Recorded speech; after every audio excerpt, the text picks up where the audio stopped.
세상의 모든 지식 언더스탠딩. 자, 여러분의 귀염둥이 언더스탠딩 또 시작해 보겠습니다. 네. 이제 저희들 없으면 여러분들이 이제 뭐 삶이 사는 것 같지 않다는 그런 분들도 많고, 저희가 많이 경고를 했는데 그동안 중독이 돼서 어쩔 수 없습니다. 오늘도 여러분들의 중독성을 더 해드릴 수밖에 없는 주제를 가져왔는데, 네. 영어로는 휴머노이드, 휴머노이드 로봇에 관한 최근의 기술 동향, 그리고 요즘 갑자기 휴머노이드 로봇이 진짜 상용화가 빨라지고 있거든요. 예. 왜 어떻게 그렇게 갑자기 또 빨라지게 됐는지 그런 이야기까지 들어보려고 대한민국의 가장 훌륭한 로봇 전문가를 저희가 그동안 찾다 결국 찾았습니다. 찾아서 또 안 오겠다는 분을 또 납치를 했다가 또 탈출을 하셔서 또 다시 잡으러 갔다가 결국 스튜디오에 모셨어요. 소개해 주시죠. 네. 네. 위로보틱스의 김용재 박사님 모셨습니다. 김 박사님 어서 오세요. 네. 예, 반갑습니다. 네, 반갑습니다. 예, 납치돼서 오니까 정말 얼떨떨한데요. 야, 보통은 이제 예전에 우리 로버트 태권브이 같은 만화에도 네. 김 박사님이 나옵니다. 그때도 김 박사님이 만들어요. 네. 로봇 만드시는 박사님, 그죠? 위로보틱스의 공동 대표이고 CTO인 김용재고요. 지금 학교에 겸직으로 있습니다. 한국기술교육대학교에서 로보틱스 연구를 하고 있고요. 사실 뭐 어제 밤까지 막 로봇 개발하고 조립하고 이러다가 오늘 허겁지겁 와서 네. 납치도 되시고.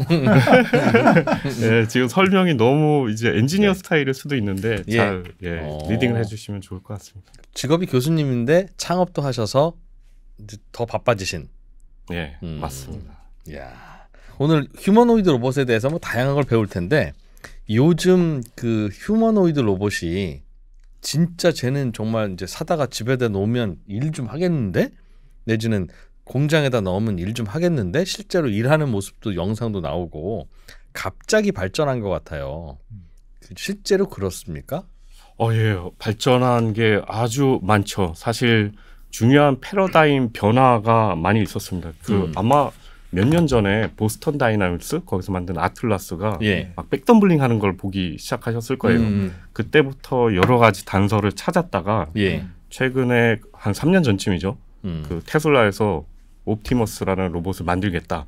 이러면서 좀 어떻게 보면 경쟁이 시작이 됐습니다. 그래서 그런 것들이 막 발전해서 지금은 중국에서도 마라톤을 뛰고 달리기 하고 막 이런 것들이 쭉쭉 나오고 있죠. 근데 이게 사실 여러 가지 패러다임 변화가 있었는데요. 눈에 보이는 거는 뭐 다 아시다시피 이 머신러닝, AI 발전이 있었죠. 그게 휴머노이드 로봇을 어떻게 변화시킨 거예요? 지금 GPT만 써도 놀랍게 발전하고 있는데, 사실 로보틱스에서도 비슷한 것들이 있었어요. 예전에는 제어를 할 때 물리법칙을 다 수식을 써가지고 한 땀 한 땀 보행으로 치면 어떻게 하면 안 넘어질까, 이걸 다 수식으로 만들어서 막 했었거든요. 발가락 끝을 이렇게 15도 기울여서 다음에 지표면에 넣고 이런 걸 일을 다 하라는 거죠. 그렇죠. 그리고 바닥으로부터 힘의 중심이 어디냐, 이게 벗어나면 넘어지는 거잖아요. 그렇죠. 넘어질 때 어디다가 발을 디뎌야 되냐, 뭐 캡처 포인트라는 것들도 있고 복잡하지. 이런 것들을 다 풀었는데, 요즘에는 이제 강화학습이라고 들어보셨을 거예요. 강화학습이나 최적화나 이런 것 때문에 사람들이 생각하지 못한 것까지 학습에 의해서 막 되는. 가르치지 않아도 로봇 지가 걸어요? 그렇죠. 사실은 그 가상 공간에서 스스로 시행착오를 통해서 학습을 하는 거죠.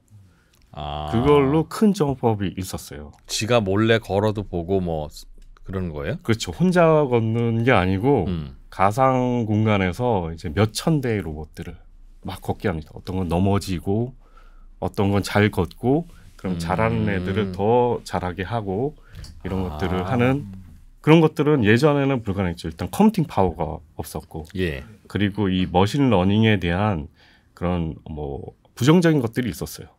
특히 그 뉴럴 네트워크에 대한 부정적인 것들이 있었는데, 이런 게 막 극복이 돼서 로봇 쪽에서 잘 적용이 됐죠. 그러니까 이런 것들은 눈에 잘 보이는 거고, 근데 그거와는 병행해서 사실 하드웨어에 대한 이 패러다임 변화도 있었어요.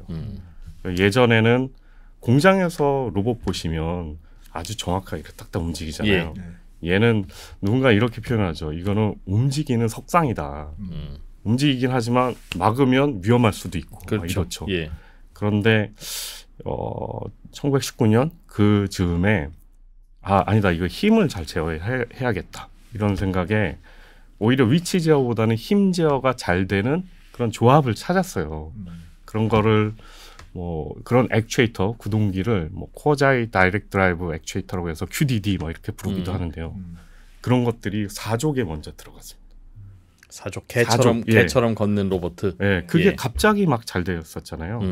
근데 그런 것들이 막 나오면서 이게 머신러닝과도 잘 매치가 되고 그래서 큰 점프업이 있었죠. 두 가지네요. 그러니까 동작을 가르치고 배우게 만드는 과정이 인공지능 덕분에 많이 달라졌다. 네. 금방 가르칠 수 있게 됐다. 그래서 네. 또 하나는 힘의 제어, 동작의 제어를 좀 더 부드럽게 할 수 있는 기술이 생겼다. 그렇죠. 그걸 네. 액추에이터라고 하는 부품이 좋아지니까 그게 가능해진 거예요. 그렇죠. 액추에이터 부품인데 그것들을 보면 협동 로봇이나 산업용 로봇은 이 위치 기반으로이기 때문에 하모닉 드라이브 같은 아주 튼튼하고 감속비 높고 하지만 뭐 역구동이나 힘 제어는 잘 안 되는 걸 썼었어요. 그런데 지금 방금 말씀드린 QDD 이런 것들은 유성 기어라는 걸 씁니다. 유성 기어. 네, 유성 플래네터리 기어라고 이렇게 뭐 기어들이 몇 개 우리가 아는 이런 기어들 있잖아요. 이런 예. 것들이 조합으로 돼 있어요. 근데 정말 재밌는 게 그 유성 기어가 최신에 나온 기술이냐? 아니에요. 100년도 더 전에 썼습니다. 그러니까 포드 T에도 들어갔었어요. 근데 그거를 이제 찾은 거죠. 스위스팟을 찾은 거죠. 요것과 요것을 조합하면 위치 제어는 좀 안 돼도 힘 제어 잘 된다. 이런 것들을 알게 된 거죠. 그 쓰다 보니 인공지능이랑은 전혀 관계없는 기술인데 우연히 겹친 시기에 발견이 잘 됐네요. 그렇죠. 저는 이게 그 맞는 수순이라고 봐요. 지금은 이때까지는 공장에서 딱 펜스 안에서 로봇들이 막 동작을 하죠. 펜스 문 열면 멈춰야 돼요. 큰 공장에서는 이 로봇이 펜스 안에 있는 게 아니라 사람이 펜스 안에 있습니다. 로봇들이 너무 많으니까. 근데 아마 협동 로봇이라고 들어보신 적 있으실 건데 그러지 말고 그 로봇을 꺼내서 사람이랑 같이 이 활동 작업하게 하자. 이게 이제 협동 로봇 개념이죠. 그래서 거기까지 간 것도 오랜 시간이 걸렸죠. 근데 이제 그 다음 단계로 가고 있다고 봐요. 더 사람 주변에 뭐 이렇게 인터랙션하면서 있는 이런 로봇들이 발전이 될 겁니다. 요즘 돌아다니는 그 상용화된 로봇들 저 영상으로 보면 뭐 당장 내년 한 2026년부터는 집에서 설거지도 시킬 수 있을 것 같고 공장에서 일도 시킬 수 있을 것 같고 한두 해 더 지나면 자, 전쟁터에서 쟤네들이 싸우겠구나라는 생각이 들 만큼 잘 움직이던데요. 잘 움직이던데 진짜 기적처럼 움직이는 한 녀석만 봐서 그런 겁니까? 실제로 거의 다 됐어요? 아니면 숙제가 굉장히 많아요? 보시기에? 풀린 것도 많지만 아직 풀어야 될 것도 정말 많은데요. 그 방금 이프로님이 말씀하셨던 뭐 전장에서 싸우고 또 집안에서 일하고 공장에서 일하고 이런 게 전 이제 엔지니어 입장에서는 이 레벨이 다 달라요. 오히려 가정에서 일하는 게 정말 어려운 걸 수도 있고요. 전장에서 일하는 건 뭐 국방용 로봇들도 이렇게 해보고 그러면 의외로 쉽게 풀릴 수 있는 것들도 있어요. 그러니까 이게 어려운 점은 범용성 그리고 이런 미지 환경에서 잘하는 것들 이런 것들이 하드웨어나 소프트웨어나 다 잘 돼야 되고요. 언제 될 거냐 뭐 멀진 않다고 보는데 당장 내년에 나올 것 같지는 않아요. 그 영상에 보여주는 제품들 중에는 특히 기업에서는 이제 뭐 영상을 많이 마사지를 하죠. 성공 장면만. 네, 성공 장면만 잘 하고 짧게 컷해서 나오면 와우하는 것들도 있어요. 그런데 이제 개발하는 사람의 입장에서 보면 저거는 이런 장면 지금 있는 거 가지고도 찍어서 편집할 수 있겠다. 이런 것들도 있습니다. 진짜 성능을 보려면 논문의 결과를 보는 게 오히려 더 객관적이죠.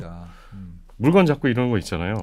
저는 뭐 예전에 모델 베이스부터 머신러닝에 의한 것까지 다 보고 있으니까 이 결과를 보면 물건을 잡아서 뭐 하는 거에 성공률이 요즘엔 70%.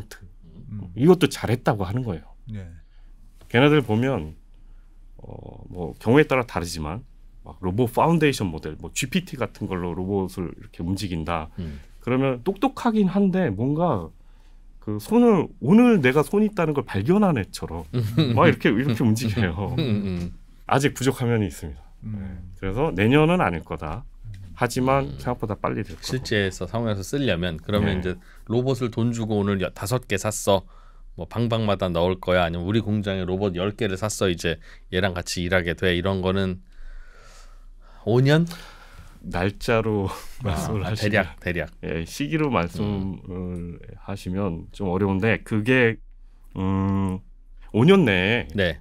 완전 범용적인 그런 걸로는 가지는 않을 수도 있어요. 그런데 지금 시기와 현재 조건들을 보면 5년 내에는 어딘가에서는 그래도 인건비 이상을 하는 로봇들이 나올 거라고 봅니다. 네. 그게 공장이 될 수도 있고 무슨 물류 배송하는 데가 될 수도 있고. 지금도 종종 있죠. 뭐 서빙 로봇이 음식점에 돌아다니던데. 그렇죠. 서빙 로봇이 아주 좋은 예죠. 서빙 로봇이 이제는 신기해서 쓰는 게 아니고 저희 뭐 시골에 가도 무슨 저기 순대국밥집에도 있잖아요. 네. 그거 보면 가성비를 넣은 거죠. 인건비를 넣은 거죠. 근데 걔네들도 살짝 부족하긴 하죠. 왜냐하면 결국 로봇을 위해서 넓은 길을 틔워주고 또 오면은 다 하나하나 다 해줘야 되고 그런데 뭔가 휴머노이드 기술이 더 발전하면 좁은 데도 이렇게 가면서 상상에 상상을 더하면 서빙도 해주고 치워주고 이러면 얼마나 좋겠습니까. 들어보니까 로봇이 팔다리는 대충 잘 만들었는데 이젠 손이 안 만들어져서 참 고민이다. 결국은 최종적으로는 뭘 짚거나 놓거나 하여튼 일은 손이 해야 되는데 그러니까 자꾸 이제 덤블링이나 시키고 뭐 뛰어 이거나 시키고 사실 별 필요도 없는 실제로 작업장에서는 그렇게 뛸 일이 없잖아요. 네, 그렇죠. 그래서 손이 걱정이라고 그러던데 그래요? 사실이에요? 그렇죠. 이 그 문제들을 나눠 보면 이제 보행에 대한 문제가 있고 그다음에 조작, 매니플레이션이라는 문제가 있잖아요. 아까 말씀드린 것처럼 조작 문제는 많이 풀렸어요. 그거를 수십 년간 연구하시는 분들도 이제는 풀 게 없네. 난 뭐 해야 되지? 이런 분들도 있어요. 인공지능이 다 해준다면서요? 예, 예전에 아까 그 수식으로 했던 게 이제 그 되니까 뭐 그 디테일에 대해서는 더 개선점도 있지만 조작은 아직도 오픈 프로블럼이에요. 이게 보행하시는 분들로 보면 좀 미안한 얘기지만 보행 로봇. 예. 네, 보행 로봇. 그 문제가 돌이켜 보면 상대적으로 쉬운 문제였어요. 조작보다. 보행은 왜냐하면 문제는 이거잖아요. 안 넘어지고 바닥에 힘과 이런 걸 잘 주면서 어디까지 가라 이건데 조작을 보면 하드웨어와 알고리즘의 문제가 엄청 오픈돼 있어요. 예를 들어서 뭐 요리를 해 이러면 상위 레벨에서 막 뭘 해야 될지도 쫙 해야 되죠. 뭐 요리를 하다가 뭐 떨어지면 집에 올려야 되죠. 예외 상황도 많죠. 더러우면 씻어야 되죠. 상하면 뭐 버려야 되죠. 이런 거서부터 칼질하고 이러는 거 사람 찰하는 거 보셨나요? 그건 못 본 것 같아요. 네. 뭐 가위를 막 쓰고 이런 것들은 그것도 못 봤어요. 가위 하는 것들도 있지만 그런 거 다 로봇이 있으면 이렇게 끼워져서 데모하는 수준이에요. 사람처럼 뭘 집어서 막 뭔가를 작업하고 다시 놓고 로우 레벨 제어는 아직 안 돼 있습니다. 근데 이게 과연 제어만의 문제냐? 하드웨어에서 패러다임을 바꿔야 되는 그런 부분도 많이 있어서 아직 그 조작에 대한 것은 풀 것들이 많습니다. 뭐 이들을 하면 뭐가 어려워요 이게? 왜 어려워요? 왜? 아니, 걷는 것도 하고 뛰는 것도 하면서 손은 굳이 어려운 이유는 뭘까요? 못 만들었다고 저희가 그 타박하는 게 아니라 어려우니까 그럴 텐데 도대체 뭐가 어려운지. 네, 일단 뭐가 어려운지 왜? 예, 이거 영상을 좀 보면서 예. 얘기하면 좋을 텐데 핸드 보면 사람의 핸드는 정말 엄청난 메커니즘이에요. 다 로봇 하는 사람들 정말 놀라요. 얘가 단지 자유도만 많은 것들이 아니거든요. 자유도가 23 자유도라고 해요. 그것도 대단하긴 하죠. 손가락 하나 보면 앞으로도 이렇게 구부러지고 끝도 움직이고 그리고 이렇게 좌우로도 움직이잖아요. 그렇죠. 최소한 3자유도 이상 돼야 공간상에서 어디든 보낼 수가 있어요. 그렇죠. 그래서 로봇들 보면 이게 되는지 이걸 잘 보면 얘가 그냥 움켜잡는 놈인지 되는지 아니면 이렇게 정밀 제어도 하는지 이런 걸 볼 수가 있습니다. 그리고 테슬라 한번 보시죠. 테슬라가 얘기하는 게 자기는 11자유도다. 이게 젠2고요. 손을 잘 보시면 네. 아주 자유롭게 움직이고 계란도 잘 잡잖아요. 예. 근데 사실 계란이 약간 트릭입니다. 로봇 하는 사람들 계란 좋아해요. 이거 사람이 이렇게 딱 깨기도 되게 어려워요. 사실은 약해 보이지만 약해 보이지만 네, 깨기도 어렵고 그리고 잘 보면 계란을 잘 잡아서 이렇게 막 굴리거나 이럴 수는 없어요. 얘를 보면 11자유도라고 하는데 뭐 상세하게 말씀드리면 이런 거죠. 앞으로 구부리는 거 하나, 예. 그 다음에 여 위에 구부리는 거 하나인데 예. 단순하게 하려고 마지막 마디는 없앴어요. 음. 그러니까 이 자유도가 있고, 근데 이렇게 좌우는 안 움직여요. 예. 또 이 자유도로 5개니까 10개. 10개. 그리고 엄지는 좀 특별해요. 이렇게 서로 대항성이 있어야 되거든요. 이렇게 돌아가야 돼요. 그래서 11개인데 예. 여기 들어가는 모터는 몇 개냐? 6개밖에 안 됩니다. 이건 왜 그러냐면 여기다가 11개 이상 막 넣기가 어려워요. 모터를. 네. 작게 넣으면 너무 힘이 약해지고 그러면 어떻게 했냐? 손가락 하나를 보면 모터 하나 끌어당기면 그냥 구부러지는 거예요. 근데 물체에 맞게 얘가 잘 만들면 예. 어댑테이션은 돼요. 딱 그 정도입니다. 그래서 나사를 돌리거나 뭐 이런 것들은 잘 안 되는 그런 트레이드 오프죠. 여기다가 잘도 다룰 수 없으니까 그런 게 있고요. 피겨도 사실 잘하는 회사예요. 여기도 로보틱스 아주 오랫동안 했던 분들이 가서 예. 했던 회사고 이게 영상을 보시면 지금 BMW랑 POC를 하고 있어요. BMW 부품을 지금 지그에다 넣는 거고요. 네. 손을 보면 손가락 움직임을 보시면 잘 만들긴 했지만 이렇게 내려놓고 정확한 위치에 놓고 하고 있어요. 야. 이걸로 홍보를 많이 했는데 이거 객관적으로 한번 보시죠. 만약에 어떤 워커가 일하는 분이 이런 식으로 작업한다고 보세요. 김씨 내일부터는 나오지 마. 그럴 것 같은데. 이게 뭐야 저게. 그렇죠. 훨씬 더 빨리 할 수 있고 손도 기민하게 할 수 있는데 아직은 이 정도라고 야.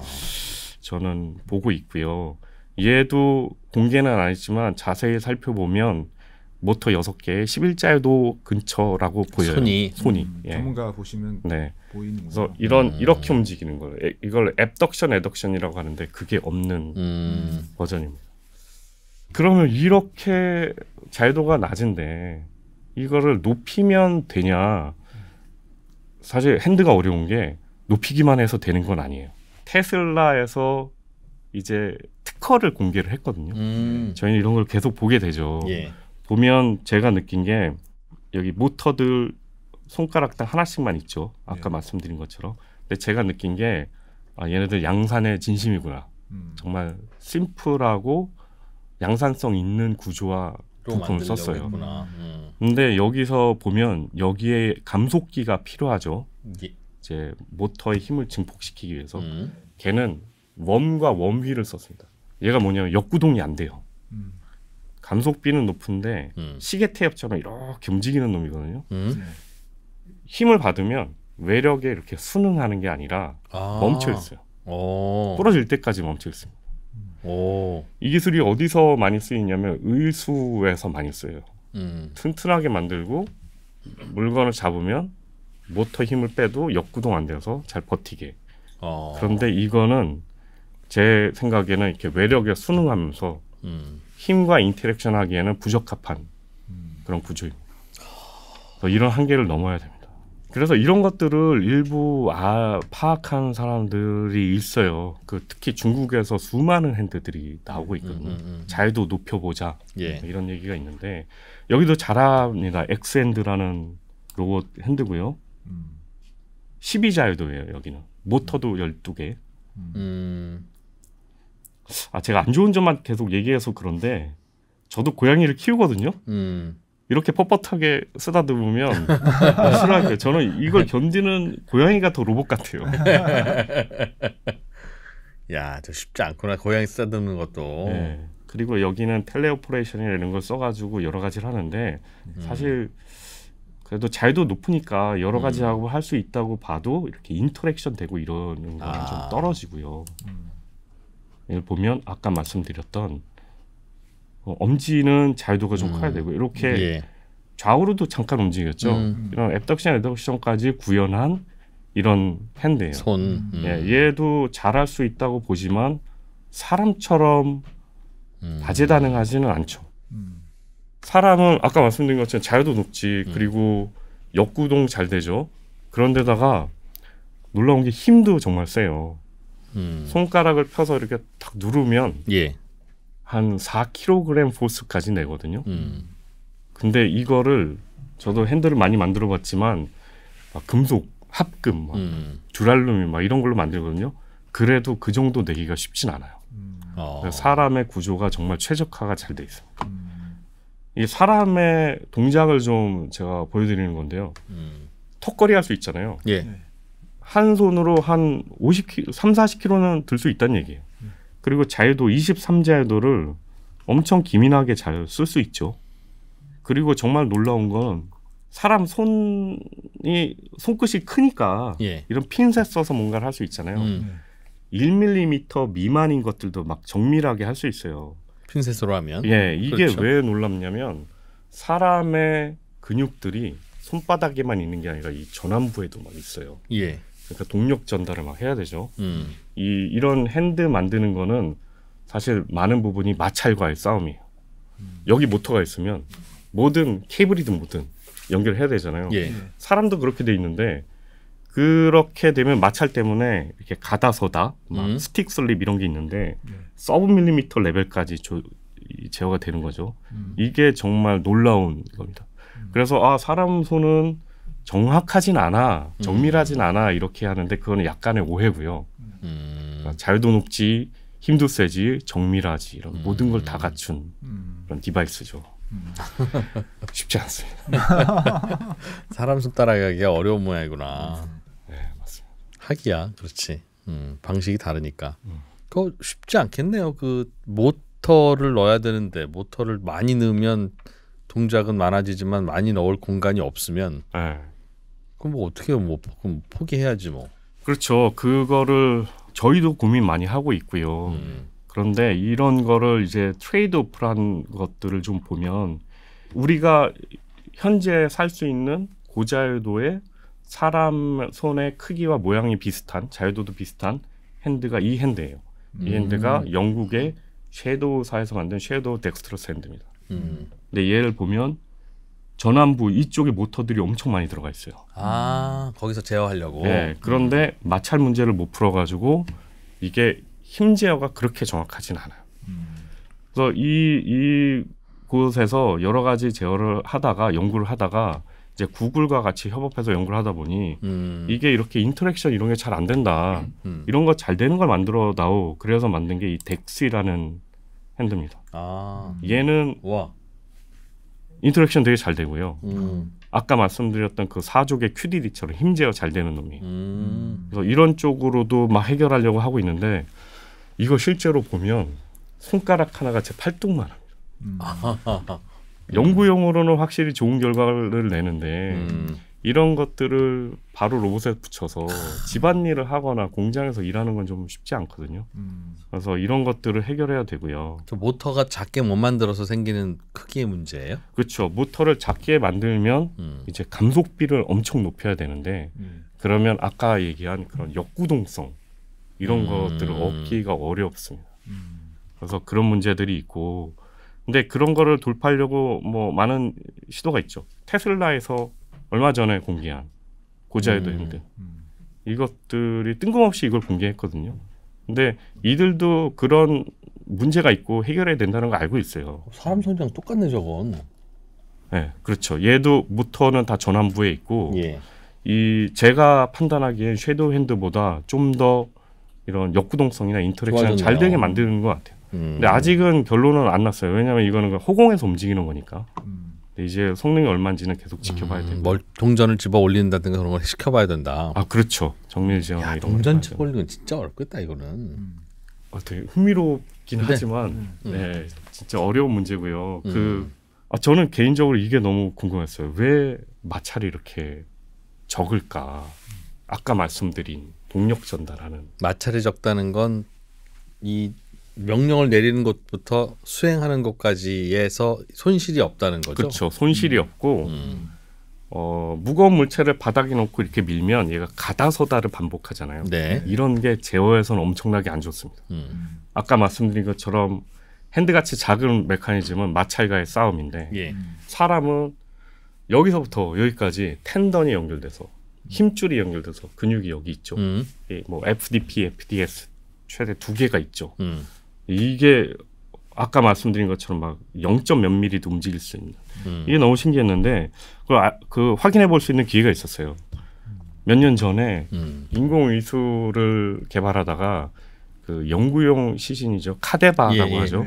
그거를 해볼 기회가 있었어요. 그래서 가서 이렇게 보는데 저는 이제 이거의 성능이 궁금하니까 측정 장비는 없고 이쪽에 있는 힘줄을 포셉으로 잡고 손가락을 이렇게 만져봤죠. 예.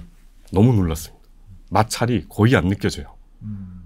그래서 의사분께 이게 어떻게 이렇게 마찰이 적냐고. 그랬더니 그분은 그 말씀드리기 그렇지만 돌아가신 지 얼마 안 돼서 그렇지 않냐. 그래서 그게 아니라 왜 이렇게 마찰이 적냐. 이게 말이 되냐. 마찰이 적다는 말을 못 알아들으셨을 것 같은데요. 의사 선생님. 그렇죠. 관점이 다르죠. 근데 제가 베어링 같은 걸 다 붙여서 마찰을 최소화한 것보다 더 좋았어요. 나중에 보니까 사람은 천연 윤활유가 나옵니다. 이게 시노비아 플루이드라고 개 윤활유의 마찰 계수가 0.001호예요. 이거는 얼음판 위에 있는 것보다 10배 더 부드러워요. 어떤 윤활유나 어떤 베어링보다도 더 좋은 거예요. 그러니 이거는 완전히 사기인 거죠. 많은 로봇 하는 사람들이 이거 모양만 비슷하게 해서 사람 퍼포먼스를 내겠어. 이런데 모양만 따라하면 안 되는 겁니다. 세상에. 바닥에 있는 그 프린스플이 달라요.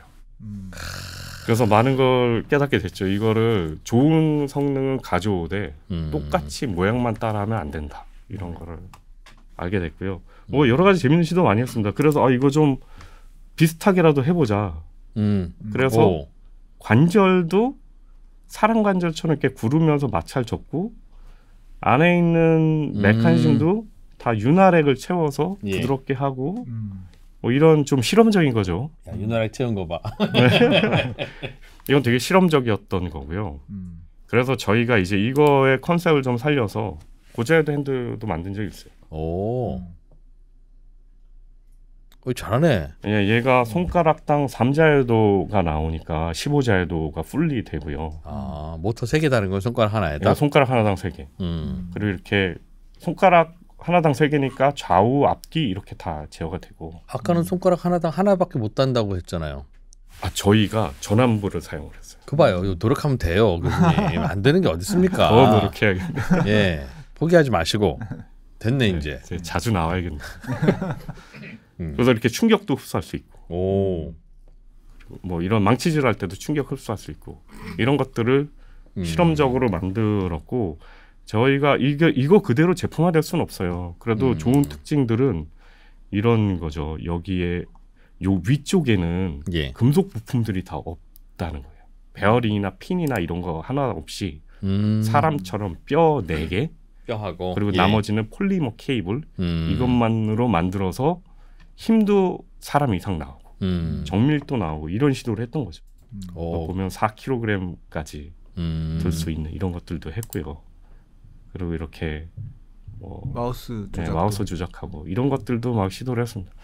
근데 요즘에는 이제 이런 특성을 잘 살려서 남들이 못 푼 문제를 풀어보자. 그리고 이거를 플랫폼화하자. 이런 거를 많이 고민해가지고 진행을 하고 있습니다. 진짜 타는 거 보니까 한참 어렵구나. 저 마우스 저 더듬거리는 거. 야, 로봇들 그동안 달리기랑 텀블링만 시키는 이유를 알겠네. 보다 보니 그게 쉽네 차라리. 근데 여기서 그 좀 구분해서 보시면 좋은 게 아까 역구동이 안 되는 핸드들도 많이 있다고 했잖아요. 그것들이 많이 팔리고 많이 테스트를 하고 있어요. 특히 중국에서 뭐 인스파이어 핸드나 이런 것들이 그런 건데 손가락은 5개 달렸지만 사람과는 특성이 다르죠. 그래서 그런 거에 한계를 느끼고 그 내에서만 하고 있는데 역구동이 되면 뭘 할 수 있냐면 부하를 느낄 수 있는 거예요. 그거를 이제 키네세틱 포스나 키네세틱 센싱이라고 하는데 역감이라고 씁니다. 촉감이랑은 좀 달라요. 이 촉감은 사실 손끝이 이렇게 닿았을 때 미끄러지냐 뭐 부들부들하냐 이런 건데 촉감 없이도 할 수 있는 건 많이 있습니다. 역감, 부하만 느끼면 이걸로 많이 할 수가 있죠. 그래서 저는 이건 제 의견이긴 하지만 저는 확신하는 게 역감을 느끼는 핸드가 나와야 된다. 다리도 역감이 느끼는 다리가 나와서 그렇게 잘 되는 거예요. 또 손가락도 역감을 느껴야 된다. 눌렀다가 너무 팽팽하면 살짝 떼어서 뒤로 돌아갈 수 있는. 그렇죠. 근데 사람은 그거를 의식으로 하지 않아요. 그러니까 힘 빼고 있으면 너덜너덜 하잖아요. 그렇죠. 근데 이걸 역구동이 안 되면 여기다 고가의 센서를 달아서 닿으면 거기에 맞춰서 막 제어를 해줘야 되는 그런 사람이 푸는 방식과 다른 방식으로 풀리는 거거든요. 이런 역감이 있어야 된다 이런 생각을 하고 있고요. 그러면 촉감은 필요 없냐? 필요할 겁니다. 그 더 높은 레벨로 가면 사람은 역감 좋고 역구동 잘 되지만 촉감도 쓰거든요. 예를 들어서 이 식기세척기에 막 꽂혀 있는 접시에서 하나를 이렇게 싹 꺼낼 때 옆에 막 부딪히지 않고 들어갈 때는 사람은 무의식 중으로 피드백을 받으면서 이 촉감을 막 느낍니다. 그렇죠.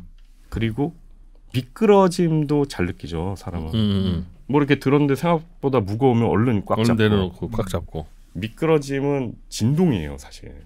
그래서 그런 진동도 느낄 수 있는 이런 것들도 있고 그래서 이 핸드의 메커니즘뿐만 아니라 센싱에서도 많은 것들이 제한되고 있고 아직 정답이 뭔지 모르지만 그것도 꼭 필요하게 될 것이다 생각입니다. 어렵다. 포기하고 싶죠. 듣다 보니까. 생각보다. 야, 저건 진짜 만들기가 점점 어려워질 것 같은데. 근데 포기하기에는 너무 요즘에 기회가 좋아요. 제가 사실 96년부터 로보틱스 쪽 시작을 했으니까 거의 30년 동안 로봇을 계속 해왔는데 매 순간 언제 로봇이 뜨거나 상용화될까 그러면 다 10년 후라고 했어요. 그래서 30년간 10년 후. 그런데 요즘처럼 좋은 기회는 없는 것 같아요. 어려운 문제가 막 풀리고 있고 또 AI가 정말 잘하고 있고 이래서 뭐 부정적으로 보지 않으셔도 될 것 같아요. 손은 뭐 저런 난이도도 있고 숙제도 남아 있고 어떻게 푸는지도 대충 배웠고 다리 쪽은 저거보다 문제가 좀 적죠. 문제는 적죠. 많이 풀렸다고 보는데 이게 시각에 따라 달라요. 일단 기술적으로 보면 예전보다는 완전히 달라졌죠. 그런데 디테일로 보면 아직 챙겨야 될 것들이 좀 있어요. 예를 들어 지금 유니트리의 G1 있죠. 그것들이 워낙 유명해서 많은 연구기관들이 구매를 해서 테스트를 하고 있거든요. 영상으로는 되게 잘해요. 잘한다고 저 인정합니다. 근데 얘 전시회에서 보거나 실제로 가져와서 보면 정말 쿵쿵대면서 걸어요. 시끄러워요. 시끄럽다. 별로 무겁지도 않은데.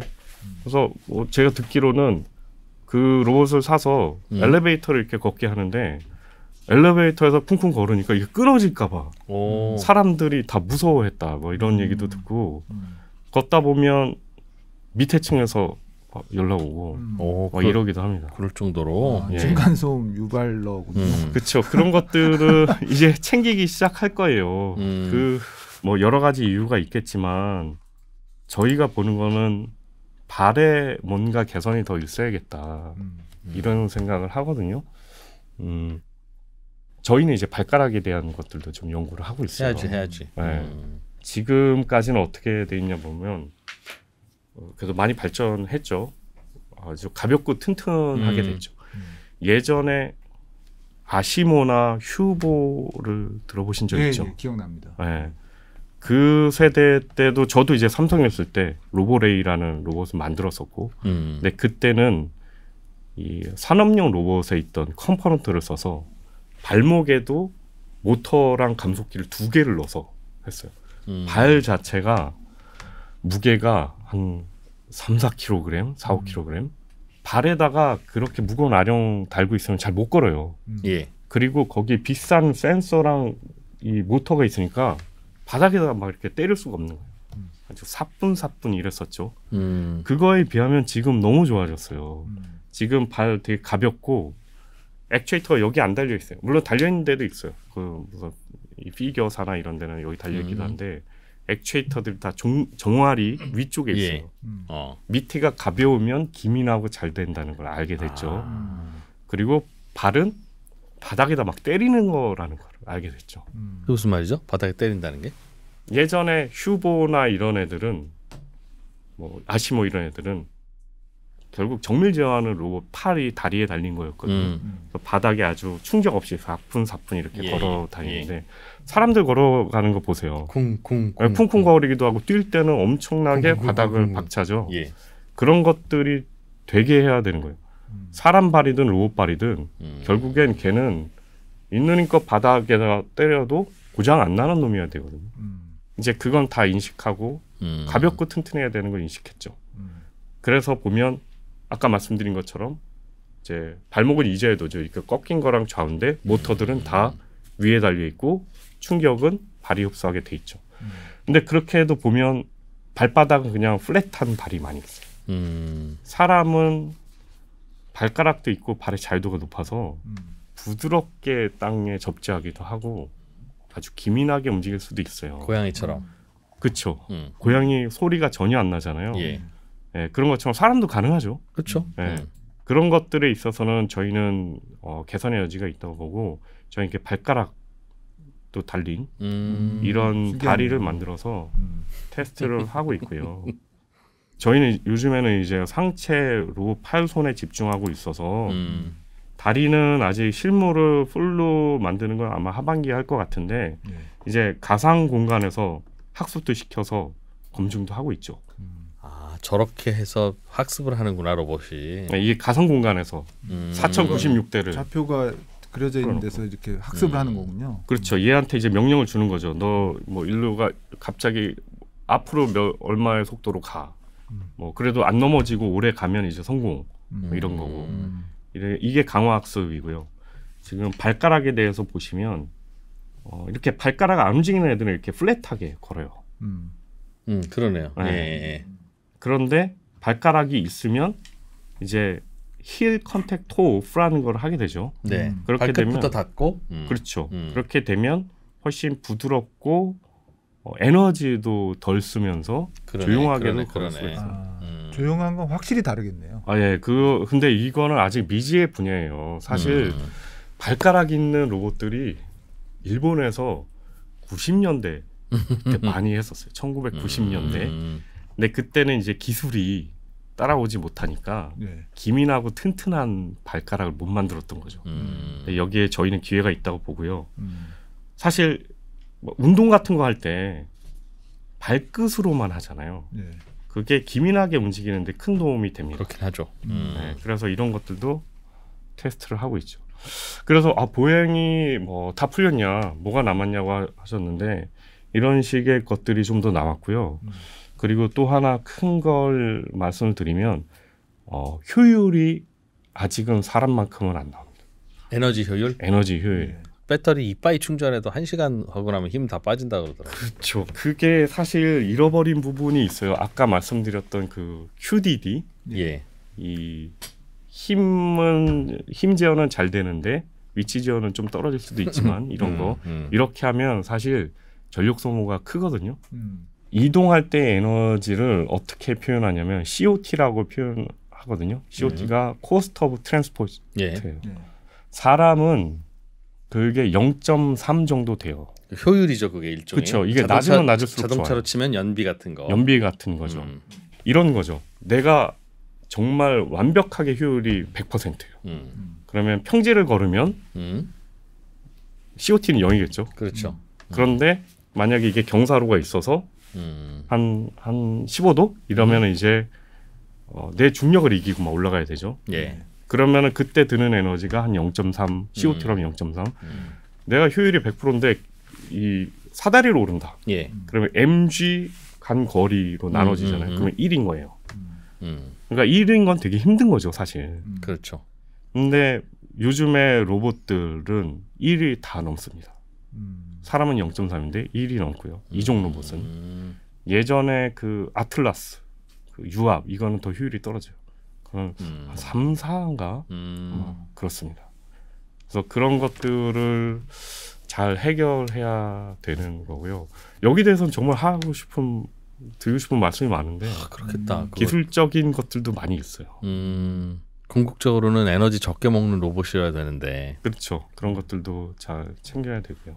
뭐 근본적으로 방식이 다르니 우리는 밥 먹은 거 당을 가지고 이렇게 움직이니까 이렇게 뭐 밥 숟갈 하나 먹고 하루 종일 이렇게 해도 돌아가는데 지루해서 짜증나서 그렇지. 너무 놀랍죠. 근데 이게 좀 더 들어가 보면 근육이랑 모터랑 너무 달라요. 근데 모터가 더 좋은 것도 있어요. 그 전기 자동차 보면 회생제동 되잖아요. 예. 로봇도 그래요. 로봇도 회생제동 하면 다시 에너지를 회수할 수가 있어요. 예를 들어서 점프할 때는 에너지를 쓰죠. 착지할 때는 에너지를 받잖아요. 모터에서 다시 받을 수 있어요. 사람은 안 됩니다. 사람은 예를 들어서 이제 벤치프레스를 할 때 예. 올릴 때도 에너지 쓰지만 내릴 때도 에너지 쓰잖아요. 예. 그래서 그런 면에서는 로봇은 기회고 하지만 로봇은 열로 나가는 게 되게 많아요. 그렇겠죠. 스쿼트 하고 있으면 사람도 그렇지만 로봇은 열이 되게 많이 나가고요. QDD 같은 거 그 열이 되게 많이 나가요. 그런 것들도 극복을 해야 되겠죠. 난 이 얘기 듣기 전에는 금방 되는 줄 알았어요, 정말. 그래서 로봇 기업에 투자를 해야 되겠다, 뭐 이런 생각도 들고 그랬는데 진짜 돈 벌려면 한참 남았네. 네, 그렇죠. 근데 이런 거 감수하고 쓰이는 데가 있을 거라고 봐요. 이 업계는 어떻습니까? 우리 이제 PC 컴퓨터는 거기 거는 진짜 못 따라가 이런 거 없잖아요. 다 분해해 보면 뻔하니까 다 이제 그 기술 장벽이 없는데 로봇은 어떤 회사가 이런 걸 이용해서 뭘 이렇게 잘 움직이는 걸 하나 만들면 그 기술이 퍼지는데 시간이 많이 걸리거나 그 기술 장벽이 보호가 잘 되는 쪽입니까? 아니면 그 우리 투자하는 입장에서 보면 1등 업체 따라가는 게 맞아요? 아니면 이거는 그냥 상용화되고 보편화된다고 치고 얘네가 뭔가 바꿀 수 있는 세상, 얘네가 할 수 있는 부가가치 거기에 좀 집중을 하는 게 맞아요? 잘 퍼지는 편이라고 저는 봐요. 친하더라고. 그 로봇 네. 과학자들이 서로 형 동생하고 그거 좀 알려달라고 하면 도저히 안 알려줄 수 없는 그런 업계 분위기인 것 같아. 그런 것도 있어요. 글로벌리 맞습니다. 심지어. 그 테슬라의 일론 머스크가 나 이거 만들 거야, 난 달릴 거야 이렇게 하기 전에는 되게 화목했었어요. 업계에서 형들 네. 동생들이 다. 업계도 학계도 다 나 재밌는 거 했네. 성능이 좀 떨어져도 너무 재밌네. 그럼 알려주고 서로 다. 네, 막 이랬는데 요즘에는 다 달리기 시작했죠. 그래서 누군가는 이제 낭만의 시대는 갔다. 이제는 그 동네 달리기다. 분위기구나. 이런 분위기고요. 그래서 이 기술이 어떻게 잘 보호되냐 여기에 대해서는 저도 좀 걱정이 많이 있어요. 이 반도체 같은 경우는 정말 키 기술이 있고 예. 막 라인의 셋업도 공개 안 하고 막 이러잖아요. 뜯어봐도 이거 어떻게 조립했는지 이해가 안 가고. 그렇죠. 그런데 로봇은 사실 아까 말씀드린 것처럼 QDD 액추에이터 걔도 100년 전에 나온 기술이라고 그랬잖아요. 뜯어보면 감이 와요. 예. 저희도 이제 중국 뭐 H1 이런 것들도 뜯어본 거 얘기도 듣고 이러는데 그런 면에서는 사실 뭐 꽁꽁 감출 수 있는 거는 아니고요. 그리고 특히 중국 같은 경우는 너무 놀랍게도 상향 편준화가 빨리 되거든요. 그러니까 그런 기술들을 어떤 식으로든 공유를 잘 하는 것 같습니다. 아까 패러다임을 4족의 패러다임을 바꿨다는 게 이 영상이거든요. MIT의 김상배 교수라고 있어요. 예. 김상배 교수님이 뭐 저희랑도 계속 교류하고 저희가 만드는 로봇 8과도 많이 철학을 같이 했었죠. 이때가 2019년쯤일 거예요. 4족을 QDD로 만들었습니다.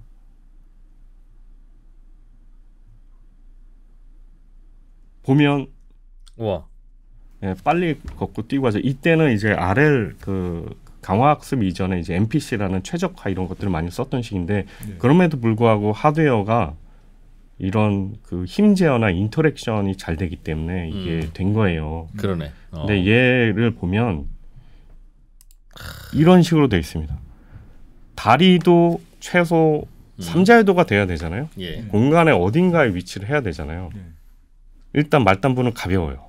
가볍고 3자유도. 그러니까 얘 어깨 돌리고 팔꿈치 구부리는 게 모터가 다 3개가 이 위에 있어요. 그러니 말단부는 진짜 막대기일 뿐이죠. 금속 막대기. 그러니까 이게 뭐가 되냐면 내가 어느 위치에 어떤 힘을 내. 그럼 빨리 가서 딱 찰 수가 있는 거죠.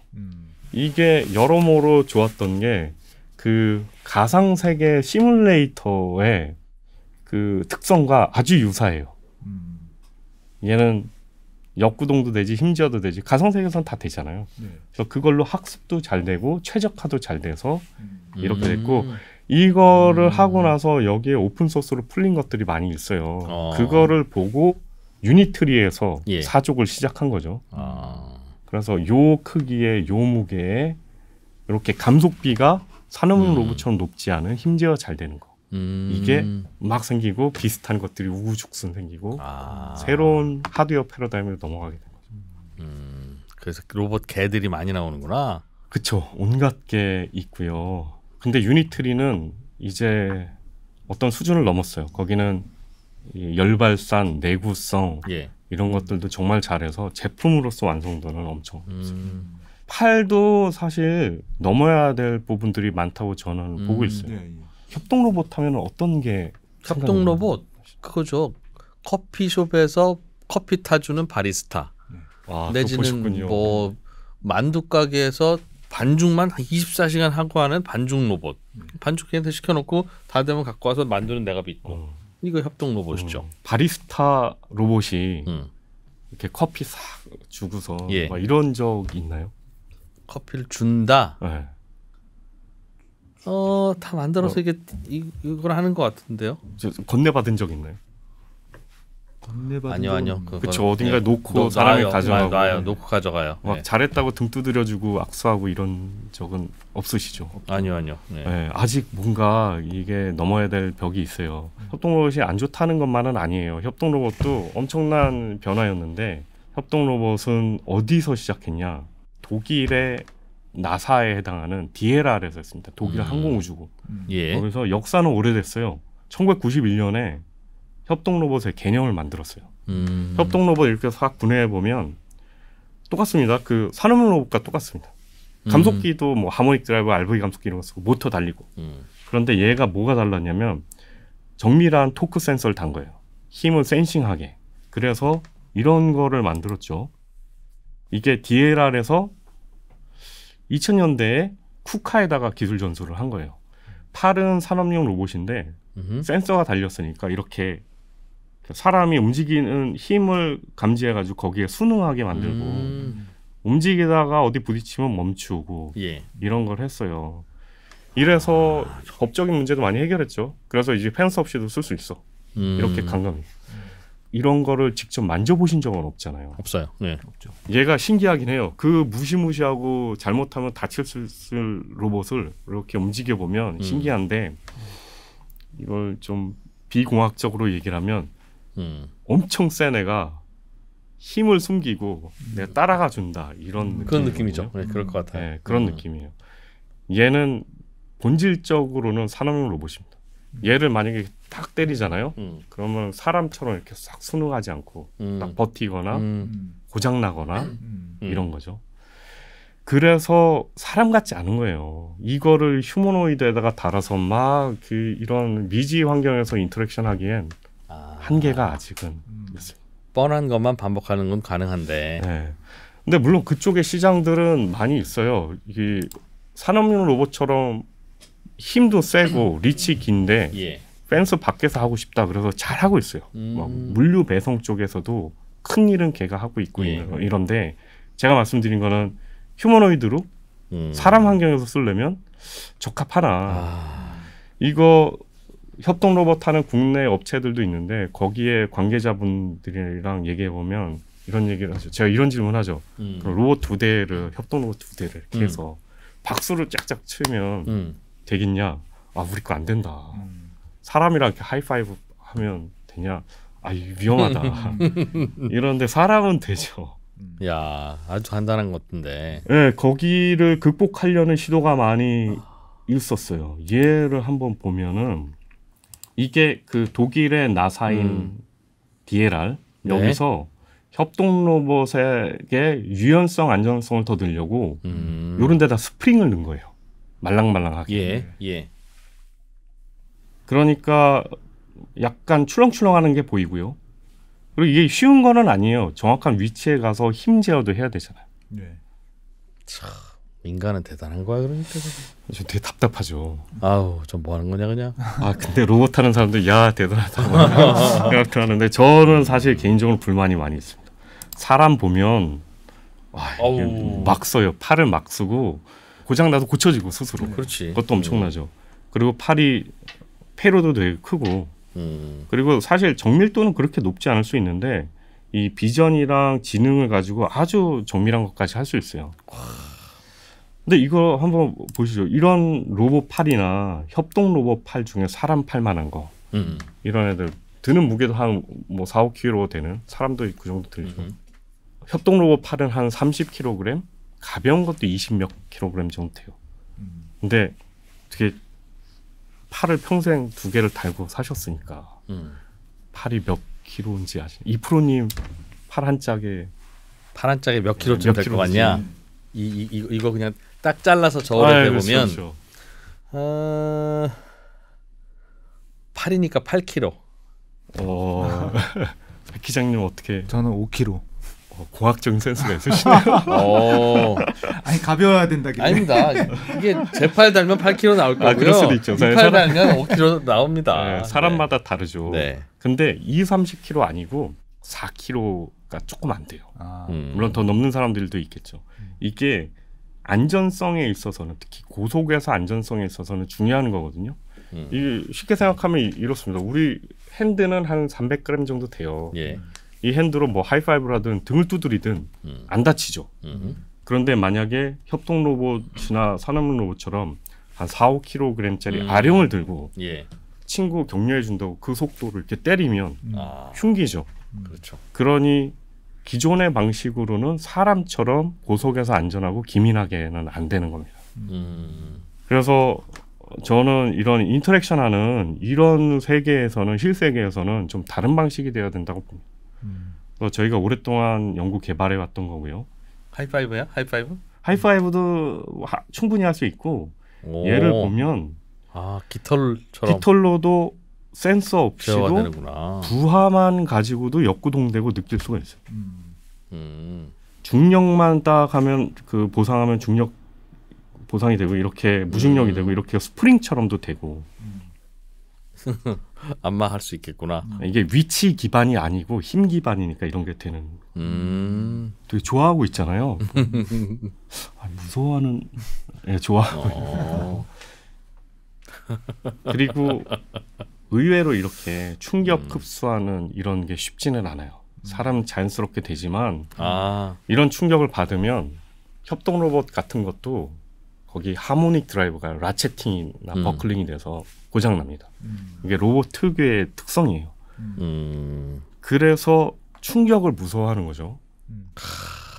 그래서 로봇 보면 협동 로봇이나 로봇 팔 연구하는 사람들 보면 뭐 셀프 컬리전을 피한다, 셀프 컬리전 어보이던스 이런 거 연구 많이 하거든요. 이게 서로 부딪히지 않게 하는 거예요. 팔 두 개가. 뭉치지 않게. 예. 근데 사람은 팔짱도 끼죠. 그렇죠. 힘들면 이렇게 짚고도 뭐 하죠.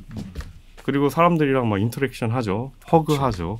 이게 자연스럽게 돼야만 진짜 다음 단계로 갈 수 있다. 쉽지 않겠다. 진짜 저런 접근으로는. 근데 뭐 여러 가지 가능성을 보고 있고요. 저희도 모터들이 다 어깨에 있어요. 무거운 게. 그리고 팔로는 사람의 이 힘줄처럼 예. 케이블로 동력 전달을 합니다. 근데 이거 잘못하면 아까 안전을 위해서 여기다 스프링 단 것처럼 덜렁덜렁 할 수 있고 제어 성능이 떨어져요. 그래서 그런 것들을 떨어지지 않게 강성을 높이면서 가볍게 동력 전달할 수 있는 이런 것들도 큰 이슈 중에 하나고요.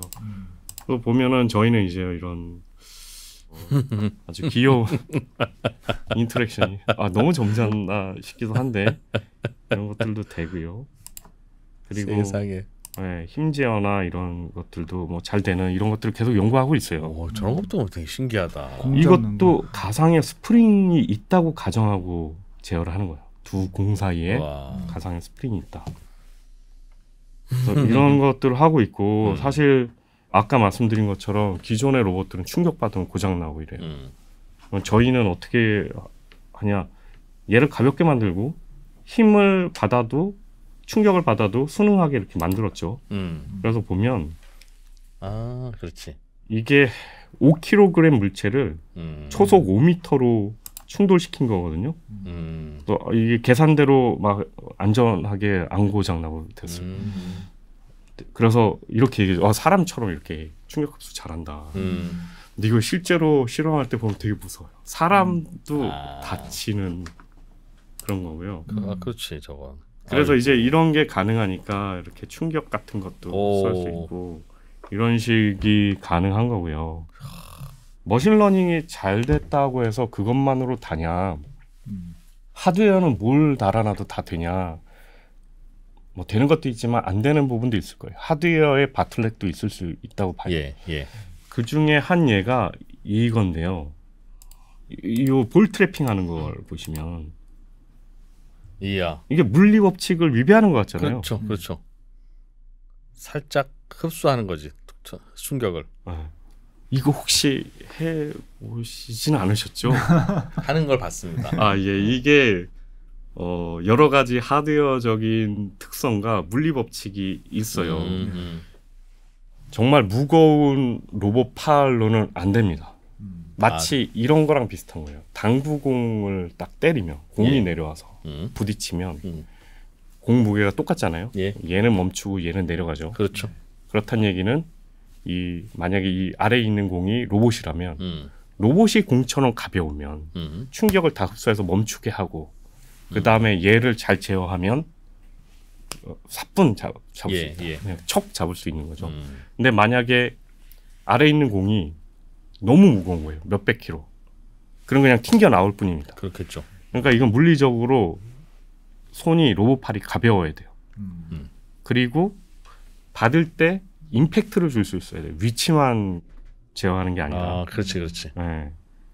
아마 눈 감고 공 잡아보시면 농구공 잡아보시면 의외로 안 잡힐 거예요. 사람은 충돌하는 순간에 뭘 합니다. 이렇게 딱 힘을 주고 임팩트를 제어해요. 그래서 그런 거를 저희는 이제 연구를 했죠. 얘가 보면 실제로 보면 되게 신기해요. 이렇게 반발 계수가 0인 것처럼 할 수. 그렇지. 이 충돌 순간에 많은 일이 일어납니다. 임팩트 딱 주고. 일단 얘의 무게가 공이랑 비슷해요. 그러니 다른 로봇이 못하는 게 되는 거고요. 그래서 이걸 좀 더 확장하면 이런 것들이 되는 거죠. 사람처럼 이렇게 척받을 수 있는 이런 게 되고요. 그러니까 이게 사람과 같은 특성을 가진 로봇이기 때문에 가능한 거고 이게 별로 안 신기하시면 신기하시지 않은 사람들 다 하는 이거 로봇 하는 사람들 깜짝 놀라. 약간 충격을 흡수하는 듯하면서 뒤로 이렇게 약간 정교한 움직임이 꽤 있네 저게. 뒤로 움직이네요. 근데 이게 사실 여기에 중요한 점은 초정밀 제어를 해서 부드럽게 싹 이렇게 잡으면 잡을 수 있죠. 그렇죠. 그건 위치 제어죠. 내가 사람은 그렇게 안 하잖아요. 그렇죠. 바로 농구 게임할 때 막 이렇게 잡을 수는 없잖아요. 이렇게 촉 잡고 충격 흡수하고 이런 눈에 안 보이는 힘의 인터랙션이 있는데 그걸 봐야 되는 거죠. 이거는 신기하신. 얘도 잘하네. 얘도 충격을 받을 때 그 순간에 그게 딱 맞는 임팩트를 주는 거죠. 이런 식으로. 않겠다 저게. 이건 사실 다른 데서 공개하지 않았던 여기서 이렇게 보여드리게 되네요. 그래서 이런 것들이 가능하다는 게 사실 하드웨어와 소프트웨어 알고리즘이 잘 융합돼야지 못 풀던 문제를 풀 수 있다. 제가 계속 말씀드릴 때 사람 같은 손팔이면 좋다고 말씀드리는데 거기서 좀 오해 소지도 있을 수가 있어요. 그러면 사람이 못하는 건 못해도 되냐? 그렇진 않거든요. 아까 말씀드린 것처럼 기본 원리가 달라요. 사람은 뭔가를 보고 반응하는데 한 몇 초 정도 걸리는지 혹시 아시나요? 이렇게. 복싱 선수들은 연습 많이 해서 딱 보고 피하는 거 빨리 되잖아요. 그 한 0.2초 정도예요, 그렇죠. 보통. 그러니까 1초에 한 5번 정도 막 뭔가를 할 수 있는 거예요. 할 수 있다. 로봇은 1초에 몇 번 정도 반응할 수 있어요? 한 번에 쉽지 않을 것 같다 모르겠다. 이게 저희는 1초에 1000번 반응한다고 로봇이? 네, 로봇 팔에 명령 내리는 게 1초에 1000번이에요. 물론 센서 스피드가 좀 낮아지고 이럴 수 있지만 수십 번에서 수백 번은 가능합니다. 그래서 처음에 저도 한 뭐 5, 6년 전, 10년 전에는 이런 협동 로봇이나 이런 팔을 만들면서 이제 사람 같은 걸 만들 거야 이러면서 그럼 재워주기도 한 10이어도 되지 않을까? 막 이런 생각을 했는데 그렇게 사람이 못하는 거를 따라서 못하게 할 필요는 없을 것 같아요. 사람은 그럼에도 불구하고 왜 잘하냐면 사람은 지능이 되게 잘 돼 있고 무슨 일이 일어날지 잘 예측을 해서 미친 듯한 feed forward 텀을 계속 주고 있는 거예요. 이걸 어떻게 표현해야 될지 모르겠지만 그런 걸 보면 아실 겁니다. 계단을 우리는 딱 보고 다다다 올라가죠. 예. 네. 눈 감고 계단 다다다 올라갈 수 있나요? 눈 감고. 안 돼. 위험해. 안 되죠. 안 돼. 네. 평지를 가는데 눈에 안 보이는데 이렇게 아래 웅덩이가 있어요. 넘어지잖아요. 그렇죠. 사람은 빨리 반응 못해요. 그런데 요즘에 영상 유튜브나 이런 데서 보이는 4족이나 2족 로봇 블라인드 워킹이라는 거 해요. 계단 올라가는데 카메라나 이런 거 안 쓰는 거죠. 걔네들은 1초에 수십 번 반응이 되거든요. 헛디디면 바로 바꿀 수 있는. 그러니 그냥 사람 같은 거랑 똑같이 만들 필요는 없죠. 잘하는 건 더 잘하는 건 내비두기니까. 네. 그런 면에서는 더 잘할 가능성도 있다. 이런 겁니다. 진짜 휴머노이드 로봇의 그 인문학적 의미는 인간을 도와줘야 되잖아요. 그러니까 공장에서 무거운 거 좀 들어줘 이런 로봇은 오케이. 옆에 사람을 도와주니까. 그런데 로봇이 다 만들어서 자동차를 만들었어요. 사람이 만든 거랑 똑같아. 신기해. 사람이 만들지 굳이 왜? 그 애써서 그럴까지는 뭐냐. 그런데 뭐 예를 들면 뭐 소방수를 돕는다든가 몸이 불편한 분을 집에서 돕는다든가 뭐 할머니 할아버지 뭐 수발을 들어준다든가 하는 거는 되게 있으면 좋겠다 생각이 들죠. 그렇죠. 이건 사실 정답은 아직 모르고 미래를 예측하는 거니까 쉽진 않은데 저도 사실 공감을 합니다. 말씀하셨던 것 중에 이제 뭐 시니어 케어, 네, 사람을 이렇게 케어하고 이런 것들이 사람은 고달프지만 쉽게 하는데 이게 판단도 해야 되고 안전해야 되고 이런 문제들이 많이 있습니다. 근데 저는 그 문제를 풀어야 될 거라고 봐요. 잘 되면 이제 사람은 이제 철학자도 되고, 그렇지. 순수물리 막 이런 거 하고, 막 이런 거죠. 뭐 귀족처럼 살 수도 있고, 막 이런 거잖아요. 아마 사회가 크게 바뀔 거라고 바뀌겠죠. 봐요. 그 아까 인공지능을 통해서 학습을 하는 원리를 설명을 해주시면서 그게 그 동안에는 다 일일이 제어를 하고 수식을 넣어서 그렇게만 움직이던 걸 요렇게 해라고 해서 요렇게 하는 거를 보여주면 인공지능이 그걸 보고 따라하는 그런 구조이잖아요. 그렇게 하는 것도 있죠. 예. 따라하는 게 모방학습, 그렇습니다. 뭐 시행착오를 막 하는 게 강화학습, 아니면 뭐 트랜스포머처럼 그 LLM 같은 VLM, 뭐 비주얼 랭귀지 모델 넣고 액션이 출력되는 것들. 그러니까 많이 손 있죠. 같은 걸 이거 만들어서 이걸 이렇게 띠리리릭 찍고 더 그만 찌그러진다 하지 마.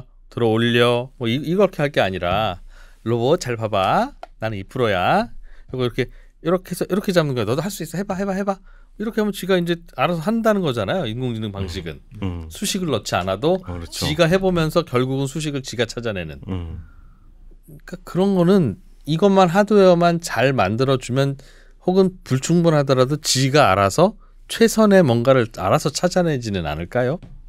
그래서 의외로 빨리 올 수도 있다. 예, 그 제어와 학습 방식에 의해서. 네, 맞습니다. 근데 그게 있어요. 요렇게 해봐 이런 것들을 수십 개 하면 안 되고 수백 개 해도 안 되고 수천 개, 수만 개 해야 될 수도 있어요. 지금 학습하는 과정에서 네, 챗GPT가 왜 이렇게 잘 되냐면 이 질문과 답이 인터넷에 널려 있어요. 그러니까 결국에는 아주 단순하게 하면 챗GPT는 원래는 빈칸 채우기였잖아요. 예. 나는 어제 식당에서 저녁을 먹었다잖아요. 이거 비워놓고 이게 뭐니? 이걸 계속 물어보는 게 그건 쉽지. 그렇죠. 근데 쉬운 거를 이제 점점 스케일을 크게 한 거죠. 그런데 이 스케일을 크게 해도 잘 학습할 수 있었던 거는 데이터가 무궁무진하게 많았던 거죠. 인터넷을 뒤지고 문헌을 뒤지고 하면 다 있는 거죠. 예. 그런데 지금 로봇 하는 사람들이 방금 말씀하신 거를 구현하려고 그런 GPT의 성공을 로봇에서 가져오려고 하는데 데이터가 부족한 거예요. 이거 몇 번 이렇게 해봐 이래서는 안 되는 거죠. 그래서 지금 말씀하신 거에 중요한 포인트들이 여러 개가 있는데 수만 번 할 수가 없으니 시뮬레이션에서 막 해보고 비슷한 거 해보고 예. 잘 되는 거 안 되는 걸 해서 학습을 하자 이런 것들도 하는데 거기에 또 문제점이 있습니다. 뭐냐면 시뮬레이션 모델이 실제 모델과 많이 달라요. 우리는 이렇게 잡으면 뭐 미끄럽고 뭐 마찰이 있고 막 이렇게 예. 하잖아요.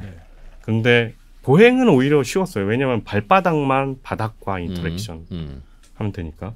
근데 이렇게 물건들을 막 조작하고 이러는 거는 컨택 리치한 환경이거든요. 컨택이 되게 많아요. 그럼 시뮬레이터가 풀어야 될 게 너무 많아요. 그래서 심플리파이를 많이 합니다. 변수가 많구나. 네, 그래서 뭐 여러 가지가 있어요. 예를 들어서 그러면 비디오에서 데이터를 막 뽑으면 그렇지. 되지 않냐. 근데 비디오는 모든 걸 말해주지 않거든요. 예를 들어서 제가 이렇게 딱 이렇게 자, 어디로 잡고 있어요. 양쪽으로 다 잡고 있는 것 같죠. 힘줘서. 예. 근데 저 여기 힘 빼고 있었어요. 제가 이걸 꽉 잡고 있어요. 살살 잡고 있어요. 모르죠. 비디오만 봐서는 못 배우는 것들이 많이 있습니다. 그래서 요즘에 하는 것들이 가르쳐줄 때 모션만 가르쳐주는 게 아니라 힘도 어떻게든 전달해주자. 그래서 착용형 뭐 리더 시스템, 팔로워 시스템 이런 것들도 막 하고 있어요. 그래서 그런 면에서는 말씀하신 것 중에 어려운 부분들도 있지만 예. 열심히 답을 찾아나가야 돼요. 기본적으로 엔지니어는 낙관주의자입니까? 아니면 비관주의자입니까? 제가 납치당해 와가지고 완전 엔지니어 마인드인데 비관주의자가 맞아요. 왜냐하면 무턱대고 잘 될 거라고 생각하면은 발전이 그렇지. 없잖아요. 그렇지. 그런데 걱정이 태산이지 항상. 네, 그렇죠. 그런데 그건 있어요. 내가 잘하면 돌파할 수 있다. 그러니까 문제를 푸는 사람도 나다. 지금 비관적인 게 되게 많은데 나만 잘하면 원 스텝 포워드가 되는 거지, 그렇지? 예, 나만이 아니죠. 나도 잘함. 나와 우리가 잘 연대해서 이걸 뚫어내면 뭐 5년 후다 8년 후다가 아니라 우리가 문제를 푸냐 안 푸냐가 중간이 되는 그 시점이다. 그러니까 그거를 풀 수 있는 기회가 있는 위치에 있으니까 비관주의자지만 해결의 열쇠를 그래도 일부 잡고 있는 그런 거지. 그런 사람이다.